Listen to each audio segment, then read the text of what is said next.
My song was in a data set and my song was used to train AI are two very different things. 21 million, that's what you heard, and you have every right to be angry about it.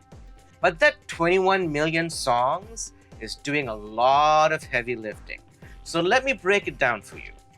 My name is Charles Alexander. I'm a singer-songwriter and digital strategist based here in Nashville, and I'm also adjunct faculty at Middle Tennessee State University in Murfreesboro, Tennessee, where I teach a course in AI in the music industry. Last week, you found the Atlantic's AI WatchDog site, and you learned that your song was part of a data set of 21 million songs, and you immediately assumed that your song was used to train AI platforms like Suno, Udio, and other kinds of generative AI audio platforms. First of all, there's four data sets. Four.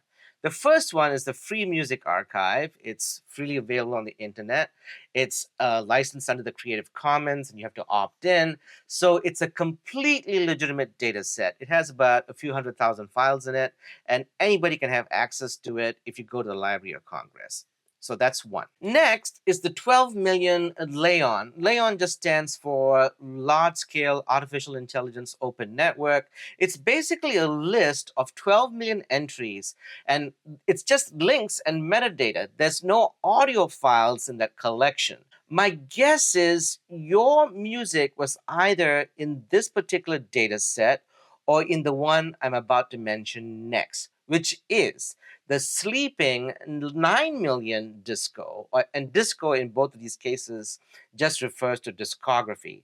This 9 million data set is basically a collection of 9 million tracks, and it sits in this collection. It's open source, and it exists as something to use for fair use in music research. So why would anyone need access to this kind of data? Because academic researchers in music do work in music and recommendation, trend and catalog analysis, bias and representation studies.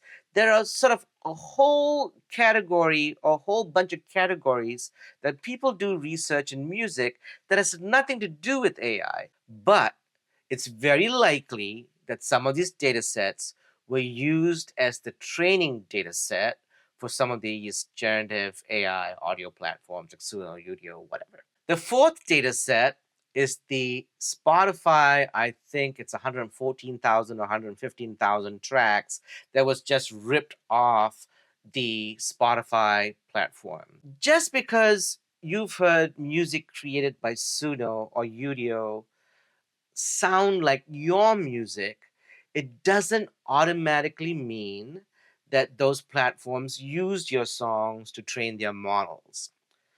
In fact, it's a really hard problem to do this thing called attribution, where you take a bunch of AI created songs and you know a known set of, say, your songs, and let's just say there's 21 million songs, and to then say, oh, I can trace back that this AI generated audio actually used my music or any of the 21 million songs. Here's the uncomfortable part. Three of those data sets, the Free Music Archive, the 12 million LAION, the 9 million Sleeping, are legitimate legal data sets. They are just sitting in a database somewhere on the internet, and people can have access to them. What people end up doing with those data sets is a completely different issue and question. The LAION and the Sleeping are available in the EU as legitimate research resources that is considered fair use.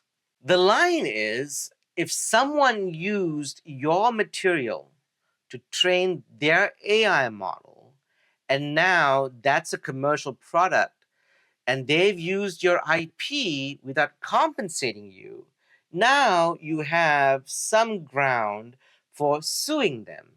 But you need to be able to prove that your song was used in those AI models. So be upset that your song or your IP is in a database somewhere where you never gave permission for or agreed to.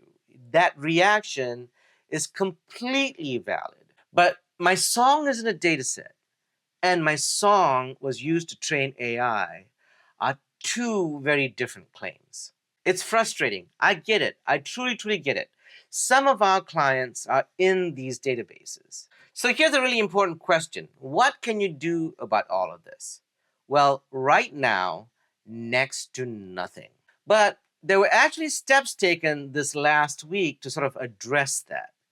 The No Fakes Act made it out of the Senate Judiciary Committee and is now due to make it out to the Senate floor for a vote. We don't know when just yet, but that's the next step in the process. The hope is it passes the Senate, then it goes to the House and passes the House, and then it becomes law. Once it becomes law, we at least have a tool that we can use to address some of this AI deepfaked audio, video, images that they then repurposed for commercial purposes, nefarious purposes, politics. And then we would have this tool to sort of go after these bad actors. But here's what you can do right now. Call your representatives and tell them to vote for the No Fakes Act. Call your friends and tell them to call their representatives to vote for the No Fakes Act so that it makes it out of the Senate, it makes it to the House, and then it becomes law. The No Fakes Act is something we can use at the federal level. My name is Charles Alexander. I'm a singer-songwriter and digital strategist here in Nashville, working in the music tech space. I'm also adjunct faculty at MTSU, Middle Tennessee State University in Murfreesboro, Tennessee, where I teach a course in AI in the music industry. You should follow Alex Reisner at The Atlantic. He's doing some pretty incredible work, and even if you aren't a technical person, he's doing a really good job of explaining the larger context and why those data sets matter and how they're involved, but more importantly, how they're not involved.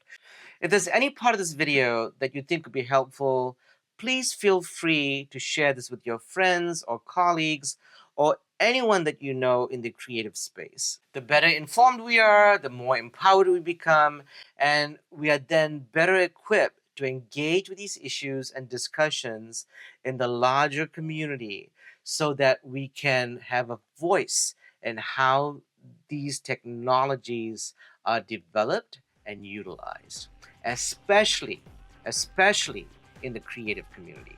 If any of this needs further explaining, just reach out to me in the DMs or email me or comment. You might even want to follow this channel, and I'm happy to walk you through it. Hopefully all this was helpful, and if it wasn't, let me know how I can help, and we'll figure it all out together. Thank you so much, and I'll talk to you soon.